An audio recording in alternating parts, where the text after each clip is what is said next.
If you are watching this video, chances are pretty good that you have heard of the Gravel Institute. But in the offset chance you have not, they are basically a leftist crowdfunded organization dedicated to simple 1 to 10 minute videos, mostly designed to act as a left-wing counter-narrative to Prager U. Or at least, that's what they claim to be. This is where the problem starts, and why Gravel should just be considered another breadtube channel. Prager U is more or less a mainstream Republican conservative think tank, obviously right-wing, but certainly not far-right. Gravel Institute, on the other hand, is very much far-left and very openly Marxist, shamelessly pushing for socialism and communism, which of course are based on widely discredited ideas such as the labor theory of value that have been repeatedly proven by economists to be nonsensical. So like all Marxian economicists, Gravel Institute relies on dishonest cherry-picking of data and lies of omission in order to push their regressive ideology, which is ironic considering this is exactly what Gravel is accusing Prager U of doing. And that is what this video will be all about. I have prepared rebuttals to a collection of videos by the Gravel Institute that best showcases their dishonesty, and included chapters in the description below in case a specific Gravel video interests you.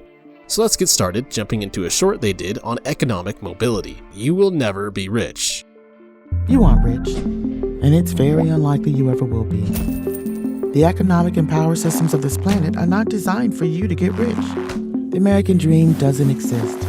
It never did. The writer John Steinbeck said, "Socialism has never taken root in America because the poor see themselves as temporarily embarrassed millionaires. But in reality, you are far more likely to become homeless than to ever become a billionaire." That's just the truth. Notice the sleight of hand where they switched between defining rich as being a millionaire and redefining it as being a billionaire seconds later. Why do you think they did that? Well, the answer is pretty simple. If you know the statistics of homelessness in households with a 7-figure net worth, the reality is Americans are more likely to be millionaires than to be homeless. According to global wealth data of 2021, roughly 8 to 9% of American adults are millionaires, while according to White House statistics, 0.2% of Americans are homeless. And that's why I'm starting out with this particular short, because this mid-flight shifting of the goalposts really showcases how comfortable the Gravel Institute is with this sort of casual dishonesty, where they play with definitions and cherry-pick until it suits their Marxist narrative, while getting rid of any data that doesn't agree with it, and that the free market is therefore bad, socialism good. If they had stuck with millionaire as their definition, then the data would have resulted in them contradicting themselves, so they pull the old switcheroo and hope that nobody notices. They also claim that the American dream never existed, but fail to specify what they mean by that. If the American dream means that everyone is a billionaire, well then sure, it doesn't exist. But that would be a ridiculous definition. If we go by something more reasonable, such as home ownership and middle-class income, then the American dream obviously does still exist, as home ownership in America is at about 64% and roughly 30% of households are bringing in a 6-figure income. That's not perfect, but it's far better than what Gravel is making it sound like. When you consider how corrupt and dysfunctional the government is, along with all the other problems the USA faces, it's actually pretty impressive. This is all a very common grift by Marxists. They will try to make things look much worse than they actually are in order to try and justify activism towards socialism. This is because economics at its core is really just a way to deal with scarcity. And scarcity, well, sucks. Nobody likes scarcity. So what socialists will do is they will point to a problem of scarcity and try to use it as evidence that capitalism has failed. And of course, this grift never comes with any good evidence that socialism would do a better job solving for scarcity. In fact, historically, it is very well established that socialism makes these issues worse. And in the rare cases they do try to provide evidence, it always turns out to be based on lies and flawed data analysis, such as the frequently debunked 1986 UC Irvine and Cal State study, which try to claim that socialist countries outperformed countries with a free market by a methodology that, get this, omitted most first world capitalist countries from their study. I'm not joking, they unironically tried to do that, and breadtubers still cite this bogus study to this day. Moving on, conservatives and cancel culture. The right claims that it's under attack by cancel culture. But conservatives have been canceling stuff since before it was trendy. Sure, there's the time they tried to cancel disco by burning records, or when they created a panic about Dungeons and Dragons in the 80s. Ah, the classic he hit me first argument. There were some cringe people who tried to say Dungeons and Dragons was Satanism 40 years ago, therefore the SJW cancel culture of today is somehow justified and not cringe. When of course the reality is that both are cringe. I always have a hard time not laughing when someone in favor of the aggressive leftist cancel culture tries to make this argument, because it's like they just completely forget that the libertarian right exists, and our answer remains that cancel culture is wrong regardless of which authority wields it. It's a pathetic and immature way of dealing with people you don't agree with, and in the case of science especially, it runs the risk of effectively replacing the peer review process with mob justice. This is always wrong, no matter who is doing it. But aside from this just being a blatant tu quoque fallacy, there is some extra dishonesty here that needs to be addressed, as a few of the things they mentioned have nothing to do with cancel culture at all and are more or less general political disagreements. Real cancel culture is when the right cancels voting rights, abortion access, and people like Colin Kaepernick for simply exercising free speech. The right cancels anything that threatens American conservative values, at the expense of people's lives, rights, and security. Conservatives don't hate cancel culture. They're its worst offenders. For instance, voting rights. There is no attack on voting rights, just an argument on whether or not to require voter ID, which is often misrepresented as an attack on voting rights because it would create a disparate outcome between certain groups, which is yet another example of the equity fallacy where unequal outcomes are falsely assumed to be the result of discrimination. Or abortion. Abortion is entirely an argument about whether the rights of an unborn child are more important than the rights of the mother. A touchy subject, but again, nothing to do with cancel culture. It's like their argument is just one big deflection from the reality that the tactic of attacking people's livelihoods to shut down opinions they don't like has become a common problem in progressive circles, and rather than dealing with this problem, they want to throw a tantrum over religious fundamentalists from half a century ago. So not only is it a tu quoque, but it's also a red herring, and a pretty lame one at that. Next, is big government really the problem? This is where the data cherry picking really starts to take off. There's one thing Americans can agree on. We value democracy. And in a democracy, leaders are elected by the people to represent the people's interests. One person, one vote. So why does everyone agree that the government doesn't really work for us? Conservatives have an easy answer. Big government is the problem. They say the government infringes on people's freedoms and is constantly getting bigger. They say that if we just defund expensive government programs, we could lower taxes for the average American. With that money back in the hands of ordinary people, they say, people could handle their problems on their own. But there's a big problem with that. It's just not true. Sure, the US government is big, but not as big as it used to be. As a percentage of the economy, federal spending is smaller now than it was in 1954. First off, they define big government based on spending as a percentage of GDP. That's not exactly a good definition, because pushed to its logical conclusions, a government that focuses all of its spending on infringing upon its citizens' human rights is smaller than a government that uses all of its spending on infrastructure so long as their economic footprint is smaller, which would be completely absurd. A more sensible definition of big government would be based on how wide the scope is of what a government is allowed to do. But that doesn't matter, because even if we accept such a silly definition, just about all the data they cite is taken out of context here. Notice how they cut their graph for a percentage of federal spending off at around World War II. This is intentional deception. A more complete version of this graph taken from Prager U shows a clear upward trend, so no, the US government is not getting smaller over time, especially when you take local and state expenditures into account, with the spikes explainable by military spending. But of course, Gravel doesn't mention why the spending increases at this time, as that would go against their attempted implication that this has something to do with socialism when it doesn't. And the US spends less on government than other countries, like Germany or Finland, that have lower rates of poverty and higher rates of economic mobility. The American dream is more alive in these big government countries than in America. And there's no truth to the claim that the bigger the government, the less free the people. In fact, the countries that the Cato Institute, a libertarian think tank, ranks as freer than the United States, countries like Sweden or Denmark, have much larger governments relative to their populations than the United States. A large government doesn't mean an unfree population.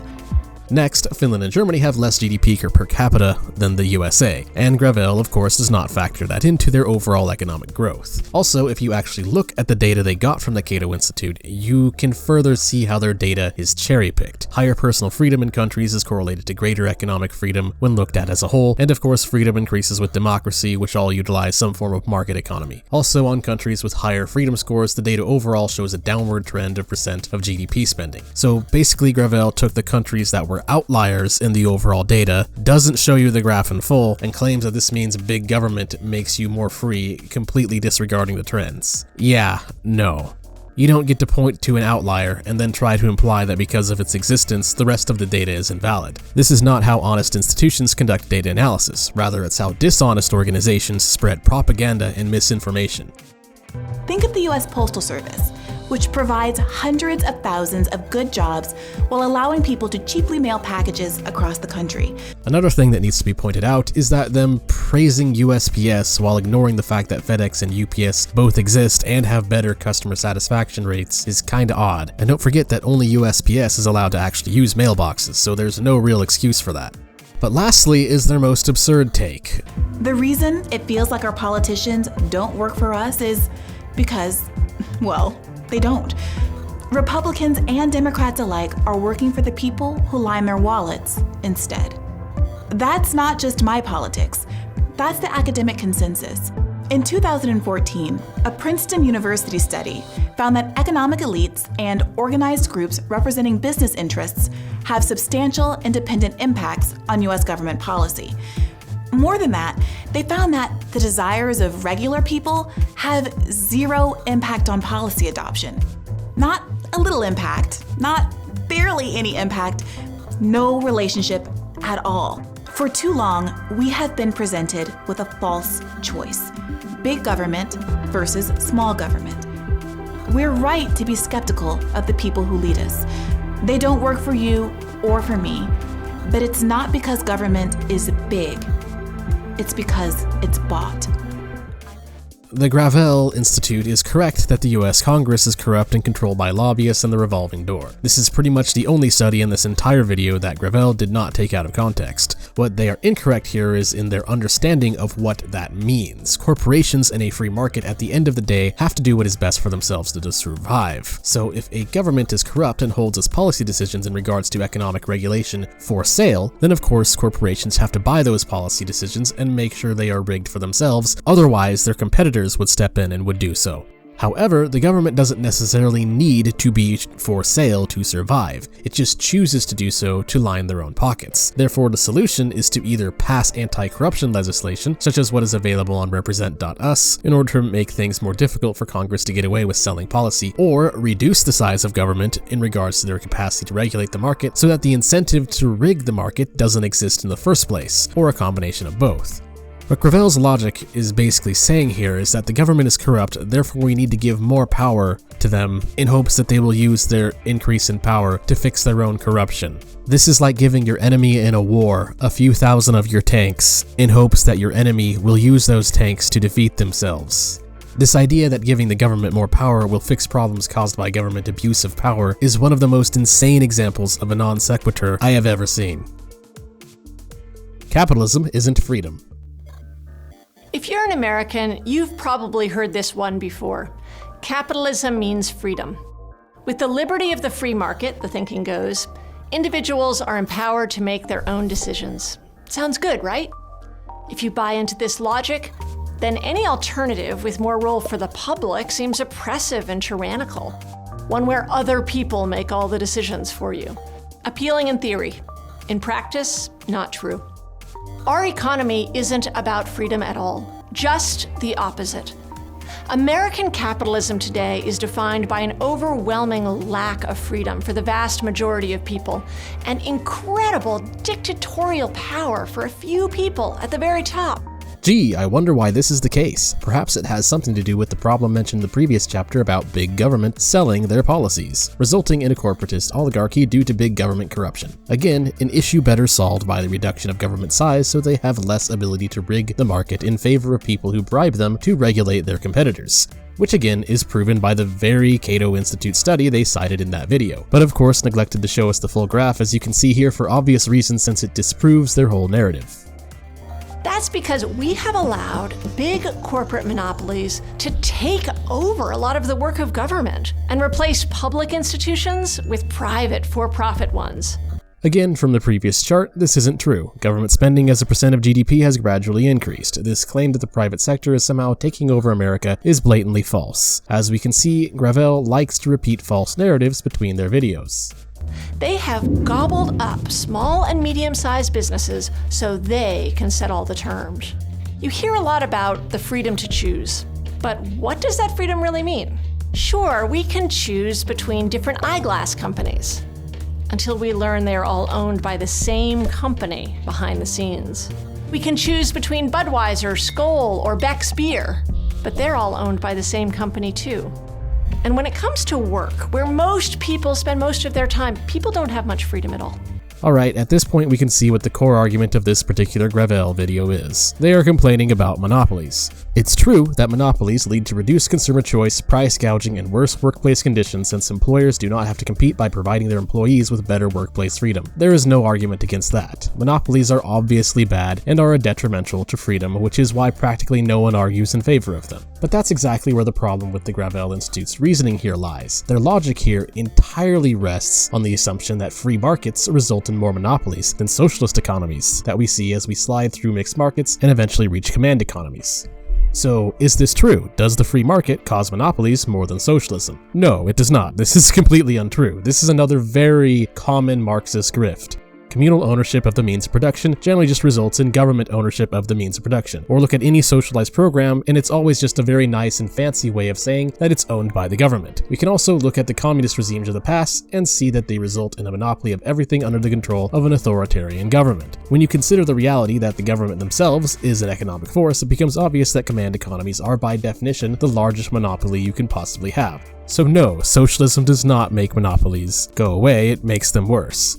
But I don't want to turn this response into a dichotomy, so let's also discuss mixed markets, which can come with the problems of corporatism. In fact, monopolies in the modern economy actually exist because of some form of government regulation, and the existence of natural monopoly isn't actually widely accepted among economists. Some economists, like Thomas J. DiLorenzo, even argue that it's a myth, such as in his aptly named work, The Myth of Natural Monopoly. But an easier way to understand this is to look at one of the examples that the Gravel Institute so graciously provided for us. Insulin. When Pfizer decides to raise insulin prices ahead of a shareholders meeting, it's done, and people die as a result. Rising insulin costs due to the big pharma monopoly on it are certainly an issue for diabetics. So why don't Americans just buy insulin from Canada, where it costs a fraction of the price in the US? Simple, because it's illegal. Yeah, really. Sure, there are loopholes Americans can jump through, but they create a layer of quasi-legality, so the few websites that do allow Americans to buy drugs from Canada are pretty shady. There are a ton of FDA and other government regulations that intentionally make it difficult to buy pharmaceuticals across border lines. The government also makes it difficult for someone to start a new business producing insulin, as you aren't allowed to make generics and instead would be forced to go through a grueling process of developing a biosimilar insulin product. If you guess this involves millions of dollars in unnecessary fees, you would be correct. Not to mention the whole patent evergreening problem. If all this regulations and poor legislation in regards to insulin were gone, the current monopoly on insulin could be destroyed in a week's time. Therefore, this insulin monopoly only exists because the US government enforces idiotic laws that enable it. And again, I'm just using Big Pharma and insulin as one example here. This video could easily be made an hour long going through all the other monopolies that the Gravel Institute mentions. The only kind of regulations that one could argue as reasonable are things like preventing large corporations from selling products at a loss locally for the purpose of undercutting local small businesses in order to basically bully them out of the market, such as the antitrust actions taken against Rockefeller. And even then, the price of oil fell consistently under Rockefeller, so even this argument is very debatable. It also sets us back over 100 years ago, not exactly what the Gravel Institute is aiming for. The truth is that monopolies are a universal problem that every economic model has to find ways to deal with, and free markets, by comparison, actually do the better job of preventing them than other systems. Next up, the claim that Bitcoin is a scam. What this businessman was doing was paying the people who got in early with the money for the people who got in later. Those later investors, excited by hearing about a guaranteed high return investment, were left holding the bag. That businessman was named Charles Ponzi. His name has become synonymous with these sorts of schemes. Bitcoin is a digital token with no physical or government backing that's run by a global decentralized network of computers. These computers keep track of every Bitcoin transaction and can move Bitcoins easily from one user to another. There are a limited number of Bitcoins in the world, 21 million, 19 million of which have already been mined.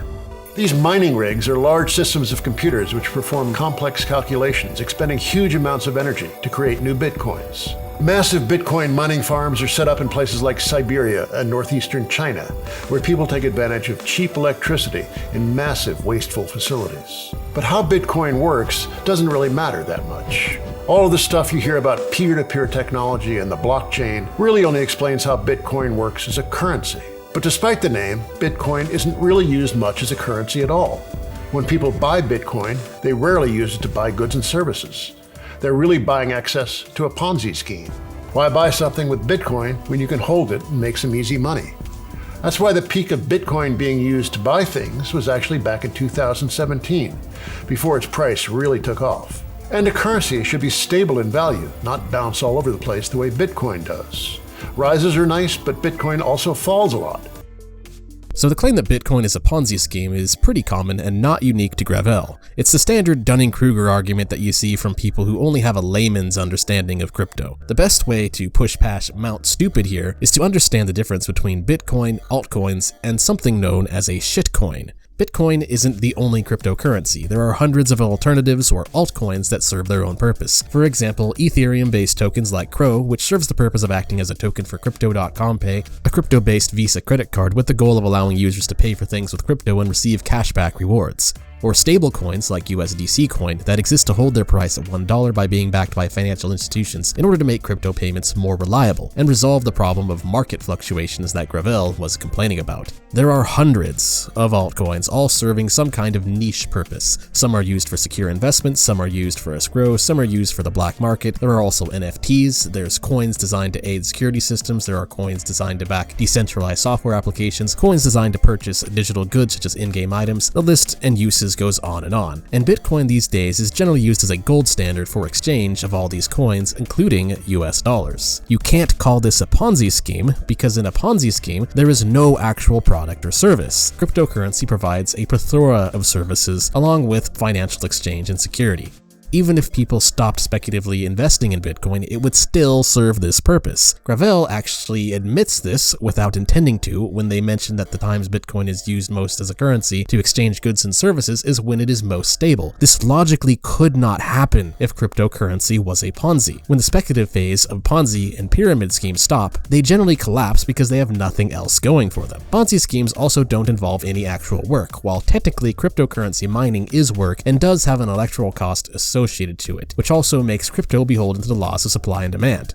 There are, however, some altcoins that have seemingly no real purpose at all. Memes that don't need to exist and are often not even decentralized. We call these altcoins shitcoins. And shitcoins actually are arguably Ponzi schemes, as the people who make them often design them for an explicit purpose for the creators to hoard a massive amount of the coins for themselves until they can pump the coins to accrue some base amount of value, and then trading all their coins for millions of dollars, not caring that this will tank the price since that was their goal all along. This is known in the crypto community as a pump and dump scam. Another way to see the differences is to look at the financial data graphs over time. If a crypto coin rises and falls in phases like you would see in the regular stock exchange, and the coin has a clear goal and proven purpose, it's probably an okay coin. But if it just suddenly flies down and then crab walks to nowhere, probably a shitcoin Ponzi. And this is what is actually kind of sad about this particular Gravel video. If the Gravel Institute actually bothered to do some real research on what cryptocurrency is, how it actually works, and what it's used for, they could have made an informative video while warning people of the dangers of investing in shitcoins. Because much of what they are saying here is true for shitcoins, but completely false for cryptocurrency in general. It's like they were close, so very close to making an actual good video, and yet so far, as alas it was not meant to be. Lastly, it is time for the most absurd distortion of the truth Gravel has ever done. Capitalism doesn't reduce poverty. The rates of extreme poverty, we are told, have plummeted under global capitalism. We are told that global capitalism has cut poverty by as much as 80 or 90%. Their clever math comes from how they define poverty. According to the World Bank, anyone making under $1.90 a day is considered poor. Everyone else is okay. But that number isn't actually based on the living costs of any actual person. It's totally arbitrary. Could you live on $1.90 a day? The United Nations doesn't think so. They say everyone would need at least 4 times that, $7.40 a day, to get the absolute minimum for, quote, basic nutrition and normal human life expectancy, end quote. Using this more realistic number, the number of people in poverty has actually increased over the last 4 decades to a whopping 4.2 billion. Poverty has gone up, not down. But hey, at least the proportion of people in poverty has gone down, they might say. But what's actually the reason for that? Was it really capitalism that was our knight in shining armor? As a matter of fact, almost all of that reduction in poverty has been in one country, China, not in the countries where American-style capitalism was exported. China accomplished this with massive government industrial spending and social programs that it calls socialist. With a few exceptions, the rest of the world has seen very little progress in reducing poverty. So once again, pretty much all of the data here is cherry-picked, very shamelessly so. We can just look at the graph of global poverty as a whole and see that in the last 200 years, global extreme poverty has indeed been reduced. Even if you look at different poverty thresholds, since Wolf specifically put the threshold at 740, poverty has been trending downwards. And not to mention the fact that looking at quality of life, innovations and improvements that have largely come from a private sector have made it so the average person in America today has better quality of life than the ultra-rich of yesterday. If you have ever seen this meme and wondered if it was true or just a meme, well, it's true. So obviously Richard Wolff is chopping the data up while ignoring the big picture in order to push a false narrative. But it would be lazy of me to end this last section on such a broad explanation. So I'll explain the methodology behind his misinformation here, because when you understand just how dishonest it is, it's actually kind of comical. So why is it that the poverty reduction comes from China? Here's the graph that shows the data from where Richard Wolff likely got this conclusion from. Notice anything odd? See how the amount from Europe, and the Western democracies in general represented as other high income because the number is so low, are represented as barely a tiny sliver. Well, the reason for that is because most Western democracies had already eliminated extreme poverty in their countries to the point where the number is between 0 and 2% during the previous 150 years. You can't eliminate extreme poverty if it's already practically gone. So of course, other developing nations undergoing industrialization are going to do a better job at reducing the proportion of people in extreme poverty if you compare them to countries where extreme poverty has already been all but eradicated. World Data also did a fact check on the claim poverty only declined in China. In reality, poverty was declining everywhere during this time. The only reason most of it came from China is because China had the greatest share of people in poverty during this time. In 1981, there were 1.9 billion people in extreme poverty, half of which was all in China. Here's a graph I made to prove this using the World Data site, and you can feel free to go there yourself and recreate it if you think I'm making this up. I added Japan, US, and UK to the chart just to emphasize how silly Wolff's claim is. These nations have already flatlined their extreme poverty close to zero. So obviously China, being the nation having the most people living in extreme poverty, is going to reduce extreme poverty more than in nations where it's already eliminated. But let's drill even further. Why was China so poor at the start of the 1980s? And what did China do to turn their ship around and start reducing poverty? Simple, between the 40s and late 70s was the rule of communist dictator Mao Zedong, during which time the Chinese people overwhelmingly experienced extreme poverty and saw zero economic growth in their GDP per capita, not surprising since communism doesn't work. And then after the death of Zedong, the CCP, seeing that their nation was failing, decided to give the private sector a try. So between 1980 and the 2000s, China has been growing their private sector. Also, notice how the private industry employment increase in China from the 80s to the 2000s on this graph comes close to being an inverse of their poverty graph. I wonder why that could be. So no, China is not some mystical bastion of socialism reducing poverty like Richard Wolff is claiming. That's an outright fabrication completely unsupported by the data, which in reality proves the opposite narrative of what he is saying. Poverty is reduced by industry in the private sector, not socialist voodoo. China was simply late to the private industrialization party that had already eliminated extreme poverty for other countries in the first half of the century. So Wolff's logic here is, hey, if you only look at this specific time frame, completely ignore all the reasons for why the data is this way, cactus divided by cat butt, therefore socialism good, capitalism bad. Again, no honest institution conducts data analysis this way. So in conclusion, the Gravel Institute is a textbook example of accusing their opposition of doing what they are doing. They created the channel to supposedly comment the alleged right-wing disinfo on Prager U, only to make a channel where nearly every single piece of data they cite is cherry-picked in order to spread leftist disinfo. I watched the majority of Gravel Institute's videos and found throughout my journey that absolutely nothing they said could be taken at face value, because more often than not, any supposed statistical fact they cited had been hacked away from a study that, when examined in full, actually says exactly the opposite of what they claimed it says. This kind of deliberate distortion of data and half-truth spin jobs is all too common with people pushing socialist economic woo, and the Gravel Institute is by far one of the worst examples. Thank you for watching. If you enjoyed the video, feel free to like, share, subscribe, and all that. Till next time.